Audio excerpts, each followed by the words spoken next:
Profit radar में अब हम बात करेंगे 1996 में शुरू हुई महिंद्रा हॉलीडेज की। नतीजों की बात करें तो आय में 7% की बढ़त आई है। मुनाफा 192 मुनाफा भी करीब 35 करोड़ का इस बार आया है और मार्जिन में भी हमने देखा कि यहाँ पर बढ़त देखने को मिली है। नतीजों पर बात करने के लिए हमारे साथ जुड़ चुके हैं कंपनी के एमडी और सीईओ मनोज भट्ट जी। मनोज जी, बहुत बहुत धन्यवाद आपका समय देने के लिए। सर, पहले तो आपका राय बजट पर लेना चाहेंगे क्योंकि काफ़ी सारे अनाउंसमेंट हुए हैं टूरिज्म सेक्टर को लेकर। आप बताइए, ये जो भी घोषणाएं हुई हैं सेक्टर को कितना फायदा होगा? पहले तो आप बजट में बहुत सारी पॉजिटिव्स है। जो फर्स्टली जो टैक्स ब्रेक्स दी गई है तो उससे काफ़ी कंजम्पशन ओरिएंटेड इंडस्ट्रीज में काफ़ी इम्प्रूवमेंट आएगी, तो obviously travel tourism will be a big beneficiary, तो that's the number one point.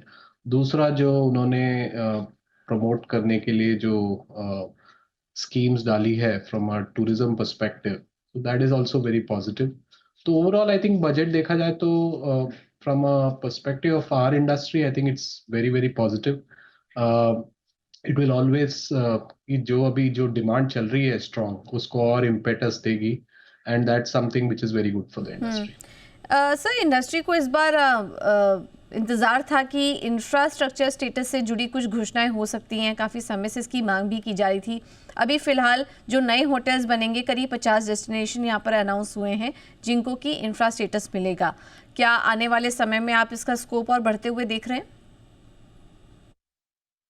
ये तो जो इंफ्रास्ट्रक्चर स्टेटस है तो इससे काफी कुछ जो फाइनेंसिंग हो या अप्रूवल्स हो, ऑल ऑफ दैट उसमें काफी इम्प्रूवमेंट हो जाएगी, तो clearly step in the right direction मैं बोलूंगा पहले तो।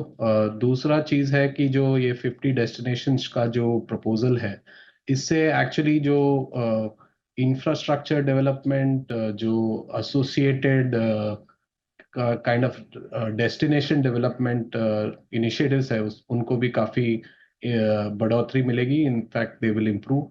और जैसे कि आप जानते हैं कि हमारे सारे जो रिजॉर्ट्स है काफी कुछ जो पायनियरिंग डेस्टिनेशंस में होते हैं, तो हमारे जैसे जो फर्म के लिए और भी ज्यादा बेनिफिशियल होगी ये।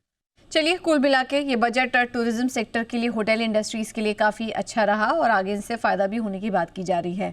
सर, अब आप आपके तिमाही नतीजों की हम बात करें तो काफ़ी स्ट्रॉन्ग नंबर्स इस बार देखने को मिले हैं। ऑपरेशनल बेसिस पर भी हमने देखा कि प्रदर्शन काफ़ी मजबूत रहा है।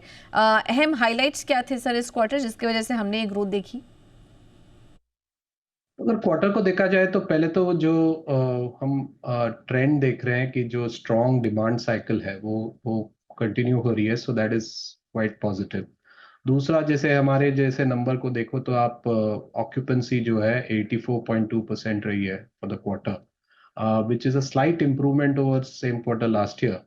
और इस ये एनहांस्ड रूम बेस पे आई है, so in terms of just volume and number of people travelling, number of members travelling, that is something which is very nice.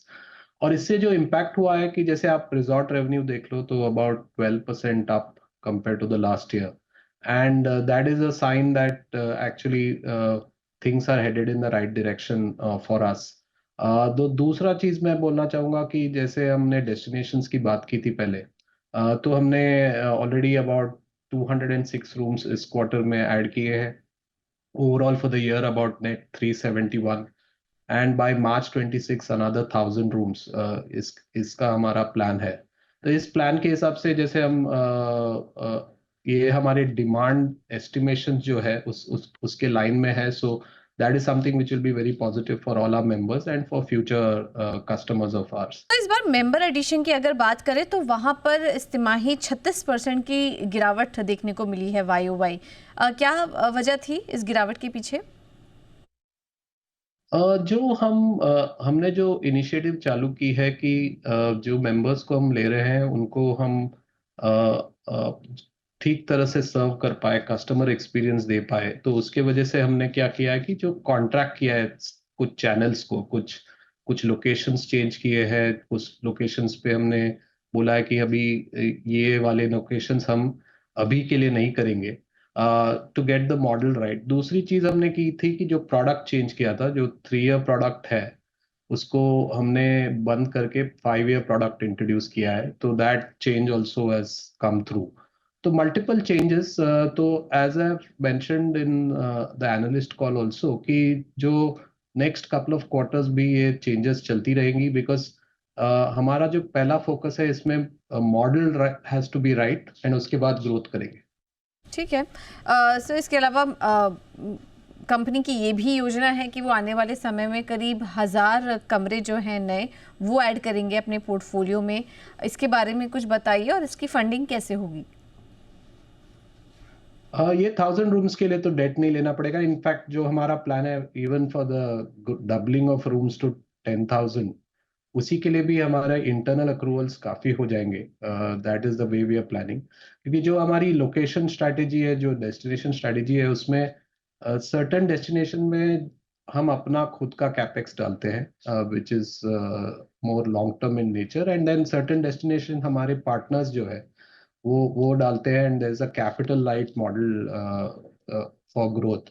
तो इन दोनों का कॉम्बिनेशन होगा। तो मुझे लगता है कि जो ये अगले 1000 रूम्स के लिए तो डेफिनेटली हमें कोई डेट नहीं चाहिए, और in the current plan is even for the 10,000 rooms हमें डेट की जरूरत नहीं पड़ेगी, सारी इंटरनल अक्रूवल से आ जाएगी।